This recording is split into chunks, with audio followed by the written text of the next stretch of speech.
We are about to get into a Browns mailbag from our live show every Thursday, 4 Eastern. But first, I want to plug our watch party for the Browns vs. Bears preseason finale. We will be doing a watch party here on the channel. That's the thumbnail. Click onto it when you see it come Saturday night and join the party we will be having here at the channel, as I'll be providing live play-by-play, breaking down the game for all of you guys watching at home.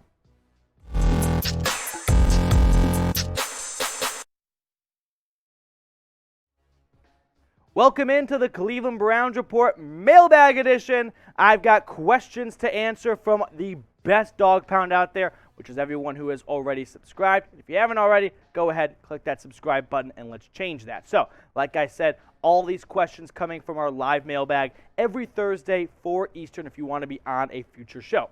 Gregory getting the party started here.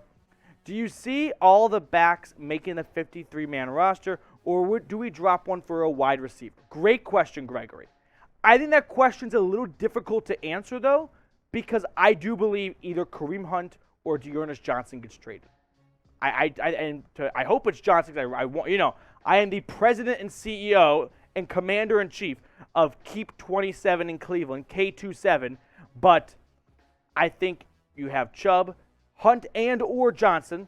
I bet one of them gets traded. But if they don't get traded, those three are locks. Jerome Ford's a lock. And Demetric Felton, I think, is a lock too. John Kelly's probably going to the practice squad. I think if no one gets traded, all five of those guys are going to be on the roster. And it will come at another position, losing one less spot here, because Felton can play in the wide receiver role too. Bruce with our next question on the show. Can we stop the inside run this year? Sure do you want to see it in this last preseason game? Well, I've got Ethan Posick is not going to be moving boulders. So no, I don't think you're going to see a lot of following the A-gap center right up the middle. You've got more better bookend tackles in Wills and Conklin, but you've also got Bitonio and Teller on the inside. So when you've got here's the thing. Jacoby Brissett and Deshaun Watson are going to run different styles of offenses, right? Deshaun Watson is a lot more of a shotgun spread. Doesn't really gear much to going up the middle. Jacoby Brissett, he's going to run a different style of play here. So we'll see what Stefanski has drawn up. He's definitely got to bring his A game this year, because there's no excuses now with a healthy QB. Knock on wood. Eddie Brown with the next question on the show. Could you see the Browns looking for a different backup QB other than Dobbs? Minshew looked pretty good, just saying. Yeah, Minshew did look pretty good against the Browns in week 2 of the preseason. I don't think they will, just because if they were going to make a move, wouldn't they have done it already, right? To get this new guy some reps and get familiar with the team and build that chemistry rather than wait right before the season starts. Now, Gardner Minshew is an interesting name because he probably doesn't get enough credit and respect than he deserves. I myself made jokes about Gardner Minshew, nah, the dude's just a gunslinger. He throws a ton of interceptions. He's actually really good with the football. Look at his career ratio right there. 41 touchdowns to 12 interceptions. If his name wasn't Gardner Minshew and he was a late pick and he intentionally broke his hand with a hammer to play an extra year of college football and be looked at as this wild and crazy dude, he'd probably have a better or be perceived better as a legitimate starting QB.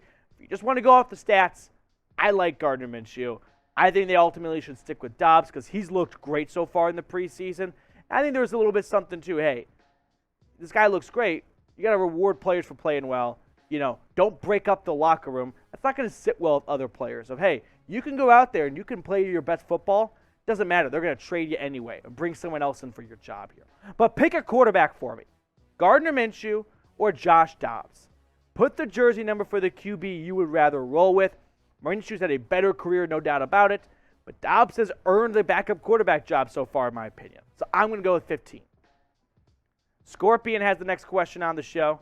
What are Tyler's and Matt's Browns predictions? Tyler, I don't know who Tyler is. We have a Tyler here at Chat Sports.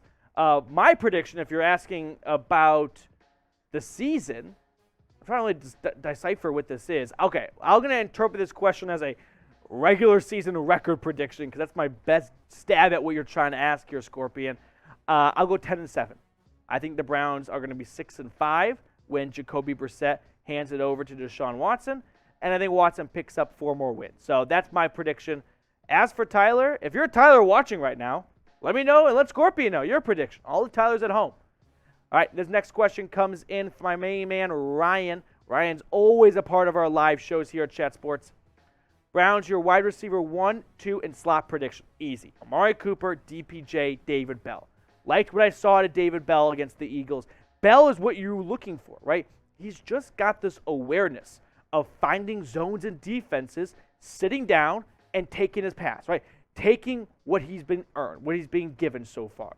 I love that in him. I see a lot of Jarvis Landry traits in him so far. So those are my top 3 wide receiver predictions right there. We got another question coming in from Scorpion. What's your feelings on the defensive tackle and wide receiver situation now? I was all hunky-dory on the defensive tackle room after the Jags game. Jordan Elliott looked good. Taven Bryant looked fine. Togi I was making plays. Perrion Winfrey's a rookie. He's a 4th-round rookie. Let's not hold him up on this huge high standard. I'm a little bit more nervous after the Eagles game.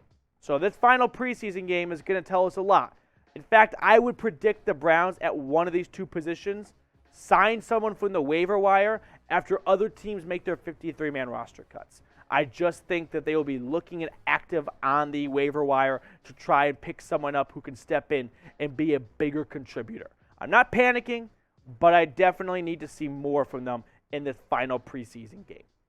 Before we get to the rest of the questions on today's show, we are just under 300 subscribers away from 11,000 subscribers. It has been an awesome journey here so far hosting this channel. I get to do what I love every single day. That's hang out with you guys and talk about the Browns. So if that's something you're interested in joining, go ahead and hit that subscribe button and get locked in for some fantastic Cleveland Browns YouTube coverage. We do a lot of great things here at the channel, including watch parties for games like we're going to be doing for the Browns versus Bears game and hopefully the entire regular season. In order to make all that great stuff happen, we're going to need some help and some support from all of you guys at home. So great ways to do that. Subscribe, like the videos, and join us for our live watch parties and all that good stuff because the train, it ain't stopping here. We are not slowing down. Scorpion, who has just been the MVP of the comments today, a little off topic, but favorite Adam Sandler movie of mine was Happy Gilmore. Favorite Adam Sandler movie for me, I think Just Go With It is a really good one. I'm a believer that post-90s, no, what am I talking about? My new favorite Adam Sandler movie with the basketball player who was waived by the Jazz.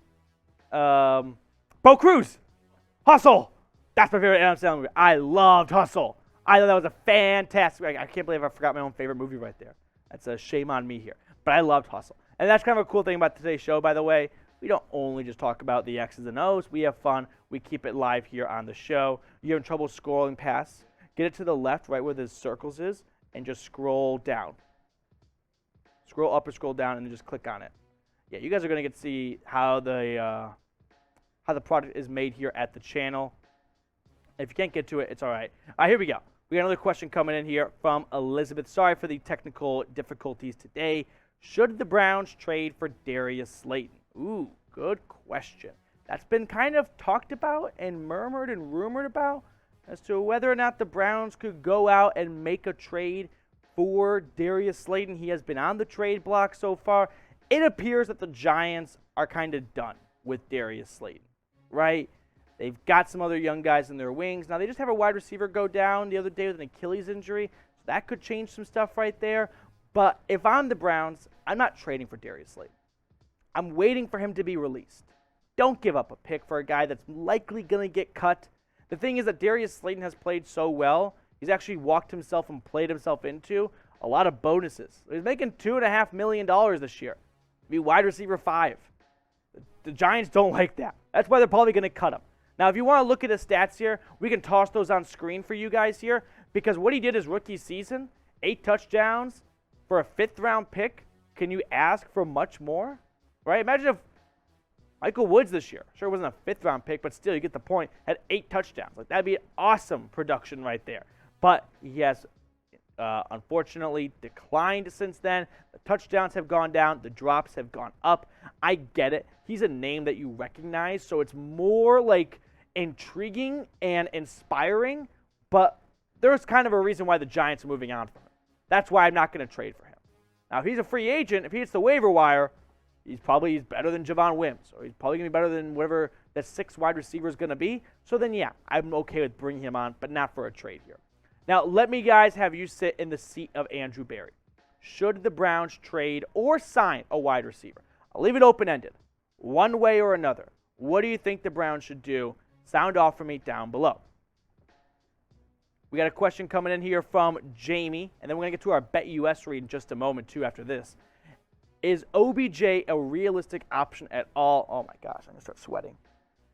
Or is he just going to go back to the Rams? I appreciate you asking the question, Jamie. No. I don't think he is a realistic option. One, he ain't signing anywhere until November is my prediction. Once that ACL is closer to him actually playing. And the Rams want to bring him back, it appears, and he wants to go back. So, barring just no room for him on the roster, I don't see why he wouldn't return to LA. So, I think he's probably going to stick it with the Rams. Now, I want to tell everyone watching about our proud sportsbook partner here at Chat Sports and the Browns Report, Bet US. They've got a great deal for everyone watching right now where you can get a 125% deposit bonus. When you go to chatsports.com/bet, there's a lot of awesome, great things you can bet on, from every single week of football to futures, all that good stuff. A lot of things and ground they cover over on Bet US, and all you got to do is click this link right here, chatsports.com/bet. Put in that promo code, Browns125, and boom, let's say you put 100 buckaroos in. Now you've got 225 to play with. You want some advice on what to bet on here? Here's an interesting thing you can go spend your money on. What about AFC North odds, okay? Where the Browns are plus 375. In English, if you were to bet 100, you would win $375. Guys, that's pretty good value right there for a team I think will be above 500 when Deshaun Watson returns. I'm not saying that it's an absolute cash it in right now, but to bet 10 and win $37.50 on a pretty decent chance, I like my odds right there. I hate the Steelers odds. Plus 2,800, that sounds right to me. So check them out, chatsports.com/bet. Promo code Browns125 to get that deposit bonus. Val36 with the next question here. By what week will Perrion Winfrey start on the defensive line? That's a good question, Val. I'm going to say week 1 next year. Just the way he's playing right now, Jordan Elliott looks like the best defensive tackle. That's a 2020 third-round pick. It's taken him 2 years to get to that starting job. I don't see why that's going to be all that different for Perrion Winfrey. Taven Bryan is probably going to be another Malik this year, where it's kind of a 1-year stopgap filler, and then hopefully next free agency or the next draft, when the Browns have kind of loosened up other holes and gaps on the roster, they can really sit down and address the defensive tackle room. But I don't think Perrion Winfrey, the way he's played so far, is looking like a starter at any point this season. Next question on the show from Bruce. What is your over or under for number of sacks by Myles Garrett this year? What do you have last year? 18.5, I think? 18-ish? I'll go over. I'll go 20. Am I maybe too big of a bias? Too big of a homer? TJ Watt led the NFL in sacks last year with 22.5. So I don't know if he's going to quite reach that number. It's a really difficult number to get to. But Myles Garrett's just getting better and better by the year. So I see no reason why he's going to slow down at all this year. Plus, him and Clowney running it back for a second year, building more of that chemistry. The only thing I could see taking away from Garrett a little bit is if offensive lines just do not respect the interior of the defensive line for Cleveland, and they start swinging the right and left guard out to help those tackles out, or when they line up in shotgun, hey, running back's responsibility, focus on Garrett. There's nothing in the middle you got to be worried about, which wasn't quite the same for Pittsburgh last year with Hayward lining up more in the middle. Last question on the show from Gregory. Why not give Jacoby Brissett more weapons? That's a fair question. That's one I talked about on the show, right? Back in the old days of the offseason of talking about signing and trading for this guy. I said, hey, if Jacoby Brissett's going to be your quarterback for a good chunk of the season, yeah, you should really start looking into bringing in a player who he's got some familiarity with, like T.Y. Hilton, for example. who had a great connection with him back in 2019 when they were at the Colts. First game, I think they had 2 touchdowns together. Or Will Fuller, who the youngest wide receiver, most proven one out there right now. I'm not opposed to it. Clearly, Andrew Berry has seen enough from this wide receiver room to be confident in it. Or maybe he's put some calls out and they're asking for higher money and they're not going to budge until a team kind of gets desperate and gives them that money. Or there's the much more realistic option, which is sometimes we kind of forget about. A lot of these athletes sometimes when they get up in the age column, they're old. They didn't train much this offseason. They're not in football shape. And their agent says he's likely going to retire unless he gets a call from his dream team willing to offer him a little bit more money than just the minimum to woo him out of retirement.